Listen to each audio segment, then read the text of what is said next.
메르세데스가 전기차를 만들면 어떤 느낌이 들까? 기사를 보니까 EQC에 대해서 그렇게 좋은 평가의 기사가 별로 없더라고요. 근데 이게 제가 이렇게 고생을 몸소 하고 나니까 이게 좋았던 마음이 좀 사라지려고 하는 느낌들.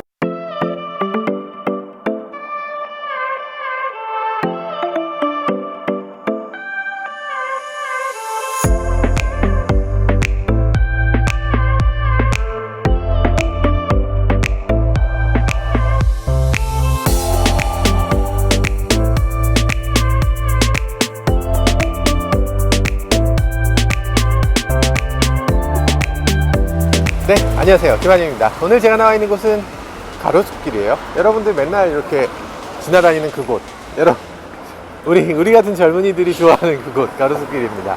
여기 이런 게 원래부터 있었나요? EQ Future by 메르세데스 벤츠라고 써있네요. EQ Future? 여기 무슨 매장도 아니고 뭔지 모르겠어요. 여기 무슨 오늘 시승행사가 있다고 해서 오라고 해서 왔는데 잘 모르겠네. 한번 들어가 볼게요.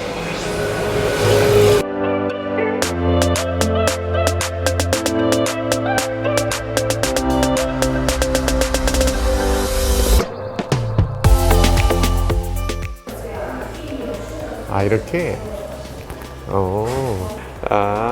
이런 식으로. 얼마 전에 제가 롯데월드에 가봤더니 롯데월드에 다 충전소가 다 EQ 충전소로 바뀌었더라고요. 주차장에 EQ 주차장이 생겼어. 롤스 EQ 주차장이 있어? 아니 EQ 지금 보급 많이 됐나요? 보급도 안 됐는데 왜 EQ 주차장이 있죠? 이렇게 여기도 이렇게 충전기를 벤츠 로고가 붙어있는 이런 충전기를 여기다 붙였는데 포스코 ICT의 충전기인데 이렇게 벤츠가 같이 공동으로 뭔가를 하는 것 같아요.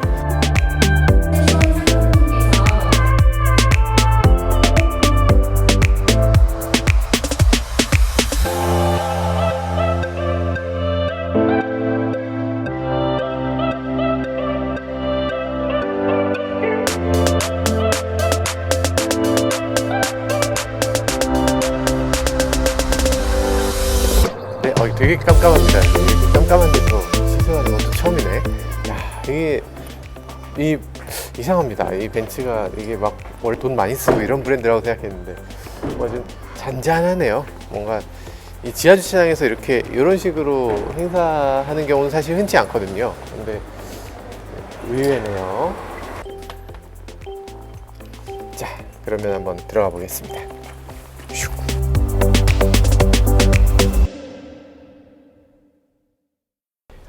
지금 타고 있는 차는 EQC입니다. EQC. 사실 우리가 GLC는 많이 타봤잖아요. 근데 GLC 같은 경우에 여기에 보면 가운데 굉장히 우락부락한 그런 계기판이 있고, 그리고 디스플레이가 상대적으로 좀 조그맣게 있었던 것 같은데 지금 10.25인치 디스플레이 두 개를 연달아서 이렇게 나란히 연결한 게 지금 특이한 점이네요. 그런 점이 조금 달라진 부분이고요. 사실 EQC 페이스리프트를 아직 우리나라에 들여오지 않았는데 EQ만의 어떤 독특한 느낌을 이 실내에서 느낄 수 있냐면 글쎄요, 조금 느껴져요.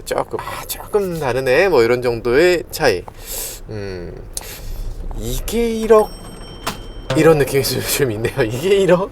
우리가 그 테슬라 모델 X, 모델 S, 모델 3 이런 차를 타면서 이게 인테리어가 마감이 너무 후지고 너무 싼티나요, 등등등 얘기 있지 않습니까? 당연히 우리 그런 얘기 하잖아요.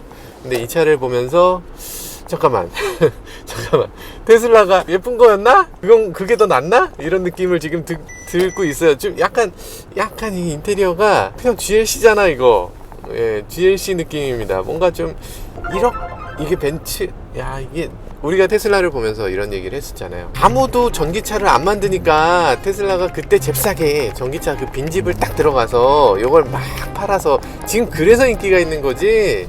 자동차 회사들 벤츠, BMW, 아우디, 폭스바겐, 거기다가 포르쉐까지 나오면 너네 다 죽었어, 너네 다 죽은 거야, 이런 식으로 얘기를 했었는데 그 빈집털이가 아니었던 거죠. 지금 포르쉐 타이칸 내놨죠. 이 차 EQC 내놨죠. 등등등 차가 나오고 있는데 글쎄 이게 정말 테슬라보다 앞서나? 하는 생각을 하게 됩니다. 일단 인테리어에서 조금 더 고급스럽다까지는 잘 모르겠어요. 일단 조금 더 뭐가 많긴 합니다. 좀 복잡한 느낌이긴 해요. 그러면 그 전기차가 가지고 있는 두 개의 축이 있을 거예요. 예를 들면 전기로 얼마나 잘 달리느냐, 또 하나는 자율주행의 기능이 얼마나 잘 되느냐, 요 두 가지를 놓고 봐야 될 텐데, 이 차의 좋은 점은 일단 가속력이 굉장히 뛰어난 편이에요. 일단 이 GQC가 한 6초가 넘거든요. 시속 100km까지 가속시간은 6초가 넘는데 이 차는 5.1초입니다. 출력이 408마력이나 돼요. 게다가 토크가 밟는 순간에 작동이 됩니다. 밟는 순간에 이런 식으로, 이거는 사실 전기차가 아니고선 흉내낼 수 없는 부분이죠. GQC 아니고 다른 여러 가지 자동차들 어떤 차하고 비교해도 짜릿하다 이런 느낌이 들어요. 그런데 그거는 이 차만 놓고 봤을 때 얘기고요. 사실 우리는 테슬라하고 비교를 안 할 수가 없잖아요. 테슬라 모델 X, 물론 모델 X가 좀 더 비싸긴 한데, 모델 X하고 비교하면 모델 X는 3초대예요. 그 중에서 좀 떨어지는 차가 4.1초야. 비교가 안 될 정도의 그런 차이가 있습니다. 일반 가솔린 차하고 비교했을 때 어떠냐를 놓고 보면 뭐 이 정도면 만족스럽습니다만, 우리가 전기차는 전기차끼리 경쟁해야 된다는 생각이 들잖아요. 그래서 테슬라를 놓고 보면 그 느낌은 아니에요. 그런 짜릿함은 아닙니다. 그렇지만 어디까지나 난 벤츠 중에서 고를 거야 라고 하면 이런 정도의 가속감을 느끼게 해주는 벤츠는 사실상 거의 없었던 것 같아요. 만약에 AMG까지 넘어가지 않으면 그냥 벤츠 일반 모델에서는 이런 느낌은 없었던 것 같습니다. 아주 만족스러운 가속감을 보여줍니다. 비록 테슬라보다 조금 빠르지만 이 정도면 충분히 괜찮다는 생각이 들어요. 더 큰 문제는 사실 가속감이 아닙니다. 가속감, 핸들링, 뭐 어떤 안정감, 인테리어의 구성, 이런 것들은 다 만족스러워요. 근데 아쉬운 부분은 브레이크입니다.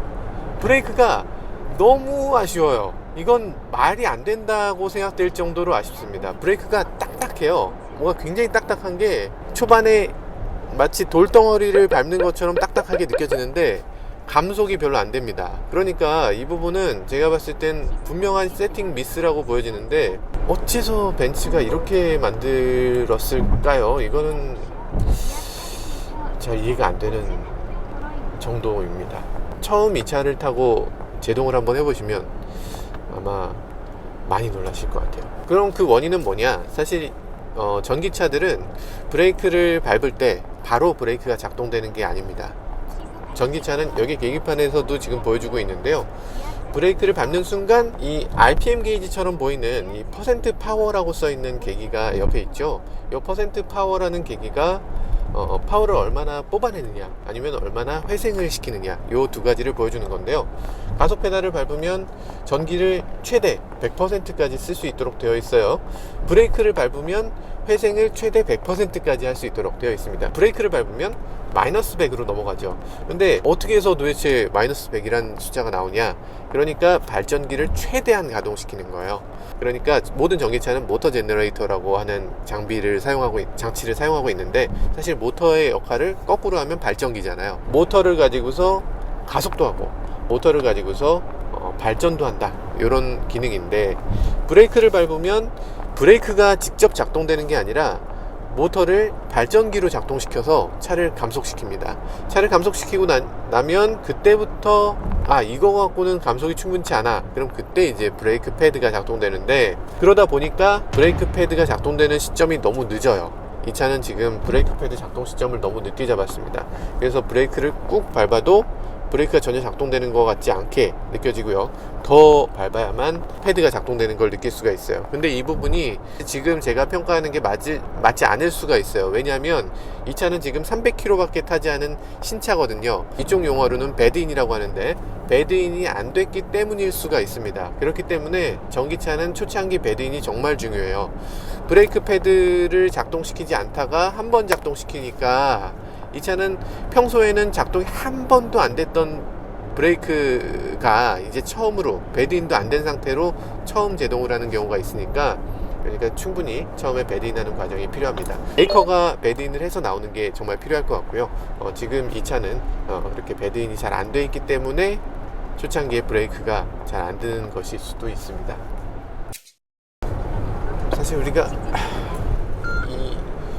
코너링이 탁월해 라는 느낌을 많이 갖게 되잖아요. 사실 전기차는 특히나 저중심으로 무게가 아래쪽에 깔려있기 때문에 마치 오뚜기를 연상해 보시면 좋을 것 같아요. 중심이 아래쪽에 있으면 코너링을 할 때 차가 기울어지는 느낌이 별로 안 듭니다. 지금 굉장히 탁월한데요. 메르세데스가 갖고 있는 그 기술력은 이거는 사실 기술력을 넘어서 어떤 감성적인 부분을 건드리는 부분이 분명히 있어요. 너무나 매끄럽게, 정말 럭셔리까지는 아니어도 이거를 약간 프리미엄 느낌이 나게 하는 이 세팅을 메르세데스는 정확하게 알고 있는 것 같아요. 이래서 이게 프리미엄이구나. 이걸 한번 딱 코너링을 돌아보면 바로 알 수 있는 그런 느낌입니다.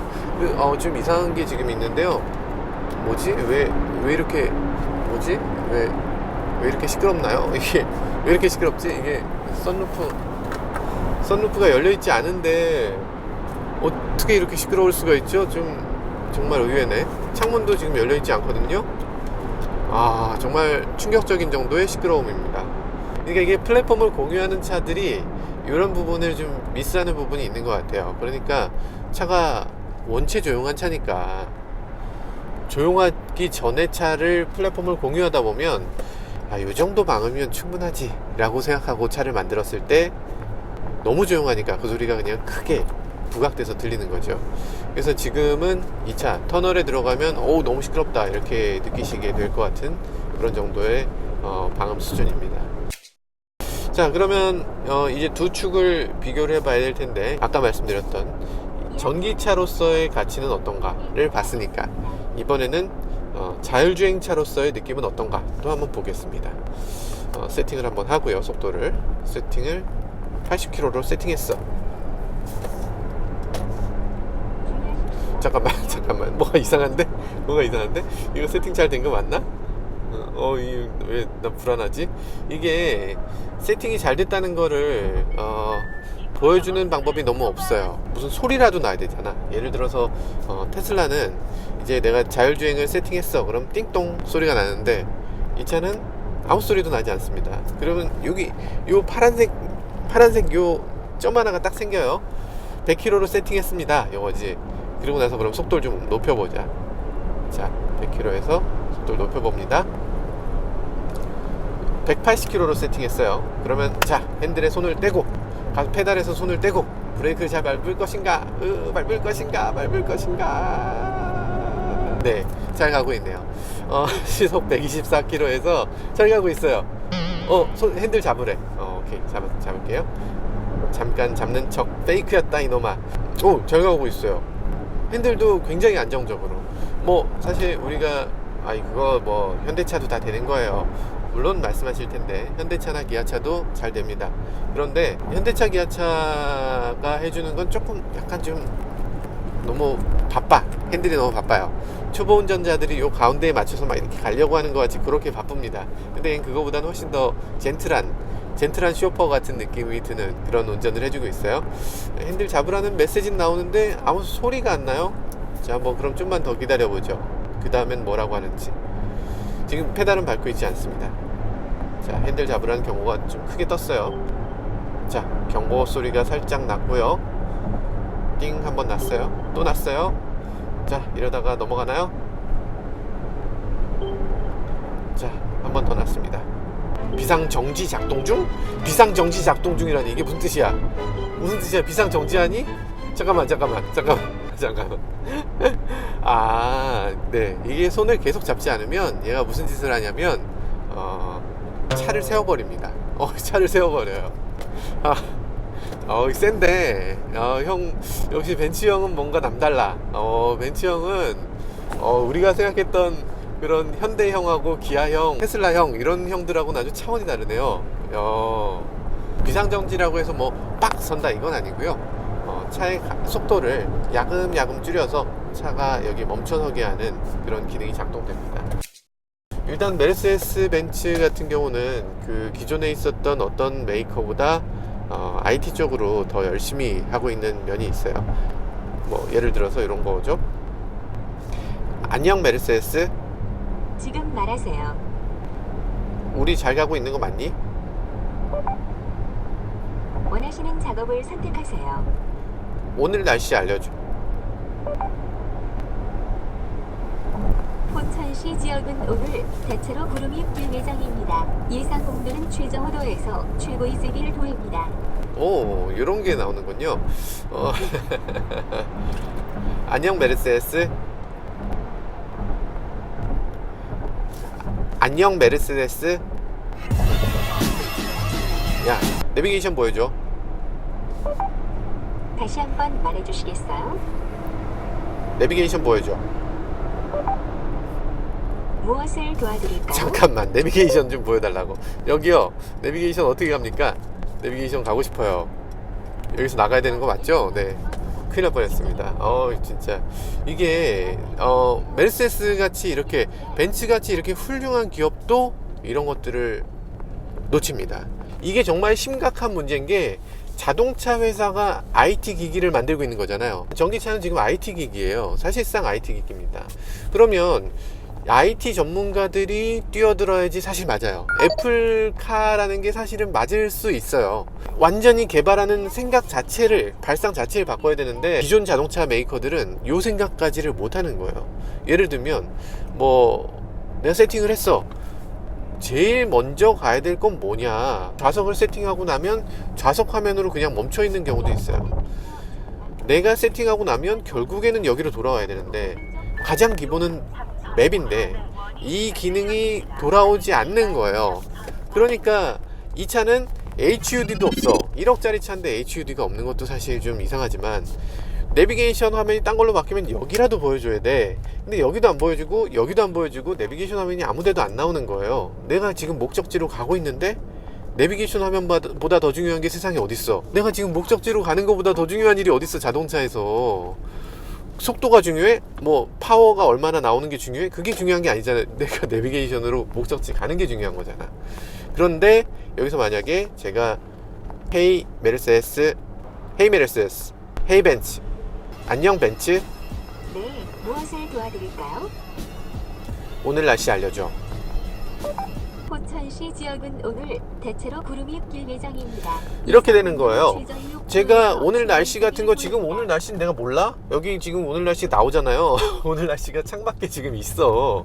창밖에 있는 게 오늘 날씨잖아. 근데 이거를 보여준다고 해서 여기로 넘어가서 다시는 안 넘어온다는 건 말이 안 되죠. 바로 딱 넘어와야죠. 바로 나오네. 이제 또 나온다. 안 넘어오는 메뉴가 막 있어. 안 넘어오는 메뉴가 있는데 이게 너무 웃긴 거예요. 내비게이션만큼 중요한 게 어디 있다고. 그리고 디스플레이 두 개나 있잖아. 두 개 있으면 여기서 내비게이션 없앴으면 여기선 내비게이션 나와야지. 이건 너무나 당연한 건데, 사실 자동차를 만들던 사람들 생각에서는 이 부분이 그렇게 중요하지 않은 거예요. 이분들은 요 인터페이스, 요 안에 나오는 그래픽은 그냥 자동차의 한 부품에 불과해. 자동차는 나머지고 그 안에 있는 건 그냥 디스플레이 안에 있는 소프트웨어에 불과해 라고 생각하는 거예요. 사실 이 소프트웨어가 자동차의 전부일 수도 있습니다. 이제 자율주행으로 넘어가면 이 소프트웨어가 전부지, 나머지는 핸들이 뭐가 필요해, 페달이 뭐가 필요해, 승차감? 그거 그렇게 중요하지 않아. 이런 인터페이스의 요 화려함이 뭐가 중요해. IT를 하는 스타트업, 지금 한 5명짜리 스타트업도 이렇게 인터페이스를 만들진 않을 거예요. 그게 지금 자동차 회사들이 가진 당면한 큰 숙제이자 정말 풀지 못하는 그런 과제입니다. 테슬라가 잘하고 있는 게 아니에요. 테슬라가 되게 잘하고 정말 넘사벽의 어떤 인터페이스를 만들어내는 게 아니라, 기존 자동차 회사들이 너무나 못하고 있는 거예요. 테슬라를 보면서 우리 IT 업계에 있는 사람들이 많이 비웃고 있는 것들도 있어요. 사실 IT도 하고 자동차도 하고 이런 분들이, 테슬라 인터페이스 그거 별것도 아니야, 그거 나도 만들겠다, 이런 느낌인데, 자동차 회사들은 그걸 결코 해내지 못하고 있어요. 그렇기 때문에 테슬라가 그만큼 빛나는 겁니다. 일단 이 차는 기본적으로 1억 500짜리 자동차, 그러니까 결코 저렴한 자동차가 아니죠. 전기차 중에서도 가장 비싼 자동차입니다. 전기차 기존에 갖고 있는 우리가 흔히 볼 수 있는 코나 EV, 니로 EV를 보면, 사실 코나 EV, 니로 EV가 너무나 잘 만들어졌어요. 정말 모든 사람들이 바라는 모든 것들을 다 가지고 있습니다. 어댑티브 크루즈, 차선 이탈 방지, 곡선에서 속도를 자동으로 줄여줘요. 카메라가 나타나면 속도 줄였다 다시 간다. 내비게이션 훌륭하고, 디지털 디스플레이 달려있고, 다 있어요. EQC는 그러면 뭐가 더 있는가? 사실 전기차라고는 아무리 하지만 그래도 자동차라는 건 자동차잖아요. 자동차의 기본 메르세데스 벤츠의 그 럭셔리함 그런 걸 갖고 있으니까 그 정도 가격 받아야죠 얘기하실 수 있는데, 사실 전기차로 넘어가면 메르세데스 벤츠가 가졌던 그 강력한 무기, 엔진이 좋아, 변속기가 좋아, 벤츠 엔진의 벤츠 변속기야 라는 그 부분은 이미 물 건너가는 거거든요. 그럼 그 외의 거, 그러니까 모터 똑같아, 배터리 똑같아, 그 다음에 남는 게 뭐 있을까? 실내 인테리어, 외관 디자인, 벤츠라는 이 배지, 요거의 가격이 그럼 그만큼을 받을 수 있는 거냐? 가격 차이는 4천만원 이상 납니다. 많게는 5천만원으로 봐야 돼요. 5천만원 차이의 인테리어를 우리 집 인테리어 하는데 5천만원 들었으니까 납득이 돼, 이런 분들도 분명히 계실 텐데, 어지간한 분들은 아마 납득하기 조금 힘드실 수 있을 거라는 생각도 듭니다. 어쨌든 가격 차이는 지금 5천만원 정도로 보는 게 맞을 것 같아요. 네, EQC가 여러 가지 특이한 점이 있겠지만 그 중에서 가장 특이한 점은 차가 볼록하다는 거예요. 차가 딱 보면 볼록해. 앞에 튀어나온 게 없어요. 앞에 튀어나온 게 없고 그냥 매끈한 디자인으로 이렇게 만들어졌습니다. 하나, 이게 지금 고프로라서 광각이라서 이렇게 보이는 게 아니고요, 실제로도 굉장히 볼록합니다. 이쪽에서 보면 흰색은 조금 덜 볼록해 보이는군요. 근데 흰색은 뭐 같이 보이냐면 약간 진짜 이런 말을 해도 되나? 이런 말 해도 되는지 모르겠는데, 정말 이런 말 해도 될지 모르겠는데 아이오닉을 그래서 뭐라고 리뷰를 하시는지 살짝 염탐을 하겠습니다. 네, 안녕하십니까. 네, 안녕하세요. 김원영입니다. 네, 아니